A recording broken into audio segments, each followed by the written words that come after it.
Hi, thanks for joining me today. In this video, we'll be discussing TRP, which stands for Temporary Resident Permit. This is different than a TRV, which is a visitor visa.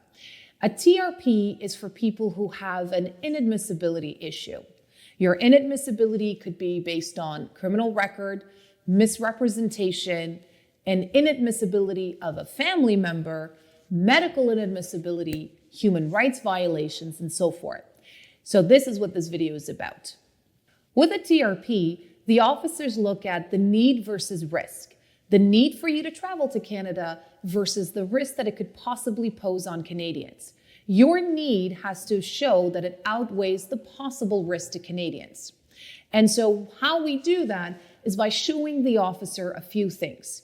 One is, what is your need? Why must you travel?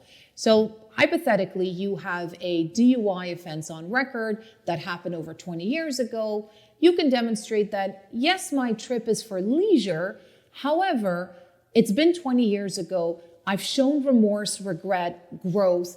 I've taken full responsibility of my actions, and I've grown from this experience. And you demonstrate that with reference letters, personal statements, perhaps an employment letter, to show that this was a one-time oversight on your part, and acknowledge the offense, show the remorse, accept it, but then show the growth, show what you've learned from this offense. And so having an offense that happened 20 years ago and a leisure trip, most likely the officer will accept that. Now, let's do the same situation, a DUI that happened about 6 months ago, and you want to come for a fishing trip. Most likely the officer is going to say no. And the reason why is because not enough time has elapsed for you to demonstrate to the officer that you've grown from this. So how we fix this is by submitting the application to the consulate. And so that leads me to, should it go to the port of entry or should it go to the consulate? A port of entry application, you have to show the officer that your need is urgent. And even if it's a fishing trip, you can still say it's urgent, but then you have to demonstrate that it's been many, many, many years that that offense happened and you've overcome it. If it's an urgent trip, and let's say it's been 6 months, you should definitely focus your arguments on a business trip.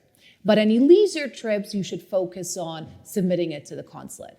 So again, the port of entry is a same-day decision by an officer where you need to demonstrate to the officer that your need to travel outweighs the possible risks, and that this trip is extremely important to you for XYZ reasons.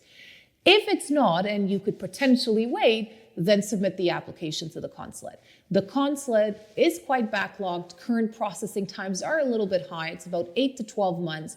But the benefit of submitting to the consulate is you can request the maximum duration, which is the 3-year period.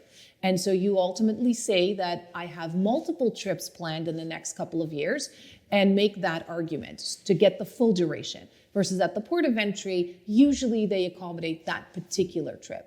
So there's a lot of pros and cons, and there's a lot of questions as to where and when I should submit the application. If this is your situation, please give me a call and I'll be able to address it and let you know the best way forward. Thank you, and until next time.